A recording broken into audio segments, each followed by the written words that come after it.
Okay, guys and gals, Paul Bates here, and today I really want to talk about fixer-uppers and boats because I get a lot of people asking me about that.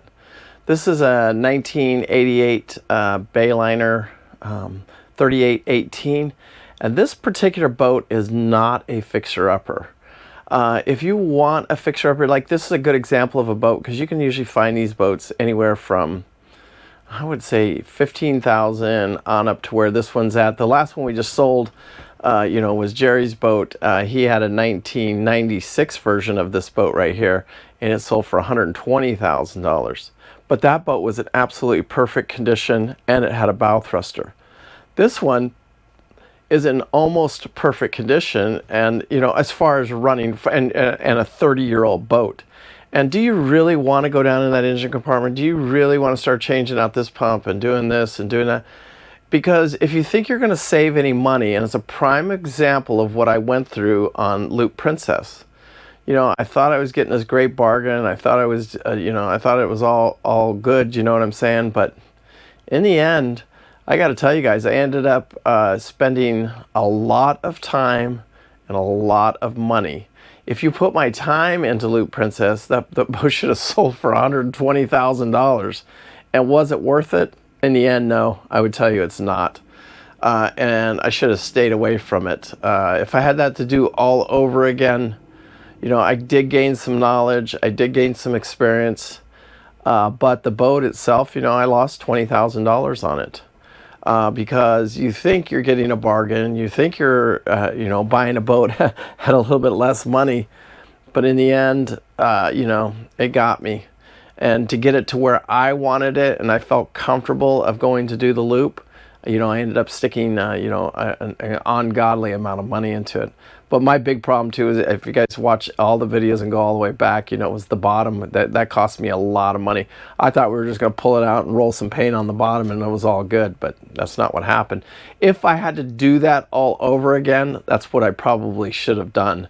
And I could have saved myself a lot of money and a lot of time and then just taken the boat. Because in the very, very beginning, I just remember, I was dealing with one of the brokers, and the broker said, "You know what, Paul? Get in the boat and just go, and just do the stuff that I need to do in the engine room, because there's no way I'm not leaving without changing my oil cooler, my transmission coolers, my raw water pumps. The raw water pumps are leaking. I'm not going to go out and try a 6,000-mile journey on leaking water pumps.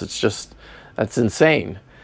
So I would have still put the $10,000 in the engine room, but I wouldn't have put all that money into the hull. I would have just rolled some new bottom paint on it and been done with it, not painted the tops and not done any of that extra work that I ended up doing to that boat. And it ended up costing me big. So, and the reason I'm sharing that with you, I'll share this video with you right here because this is one of my listings right here. And when the boats have been kept in fresh water, that's huge. I mean, that's just a huge, huge plus. And then when you get one like this that, the owner has had 2 surveys, and these guys aren't just any surveyors. This is, Seth Mosley that you see, he did a survey on this boat. And then one of the other ones, Snyder Services, they did a survey. Both of these guys are all NAMSAMs. They're all certified and everything like that. And after she did the last survey on the boat, her captain today went in and started repairing everything that came up in that survey, like the hot water heater. Wasn't nothing wrong with it, but it just came up, because it had a little bit of rust on the bottom, so she just replaced it, went with a brand new one. The refrigerator wasn't working, so she just that just happened though. That was just one of those things that just happens, especially on a 20-year-old boat, 30-year-old boat. It's right on the edge, that's that kind of stuff right there. She replaced it, and she, by the time she paid to get it all done, that refrigerator probably cost her $2,000. She just had all the fire extinguishers done on the boat. She just, it just adds up. It just keeps adding up. She just had a bottom job done on the boat. She just had a new boot stripe painted on the boat. She had the hull polished out, and it just adds up, and it adds up very, very quickly. So finding a boat that, a lot of that work's been done, and most of it's been done, it's rare, and they're harder and harder to find on the market because there is a lot of junk out there. And when you go look at these boats, is this boat perfect? No, but this is a boat that should give you relatively maintenance free for a few years.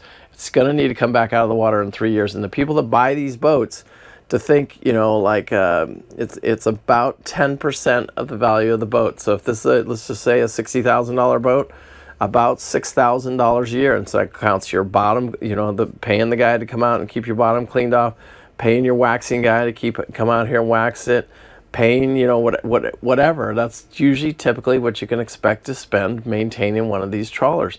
And some people do not spend that money. When they're done with the boat, they're done with it. And unfortunately, they get neglected. But this particular boat was not like that. We had a very meticulous owner on it, and she actually lived on it or stayed on it while she's in Gulf Shores. She stays on the boat, so she wants it in perfect running order every time she comes out here. So she always just makes sure that it's running.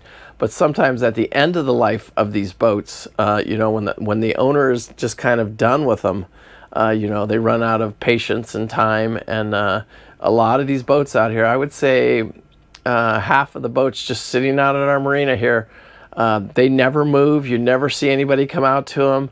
And, it would be scary to go in there and look at the engine room, or scary, to think that boat is operable because, it's been sitting for so long, and even though we're kind of in a brackish situation here, it's still, to sit on the boats that long is, it's rough on them.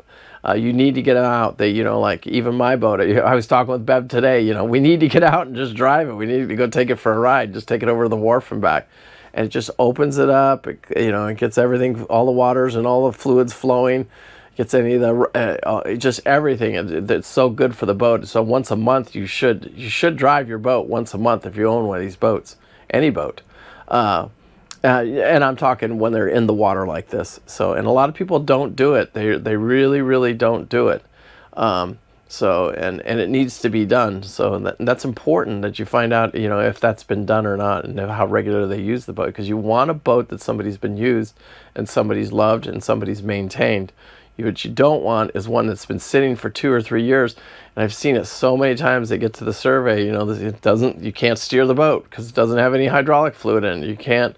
They've been sitting for a while and they need some attention, and they don't get the attention that they need.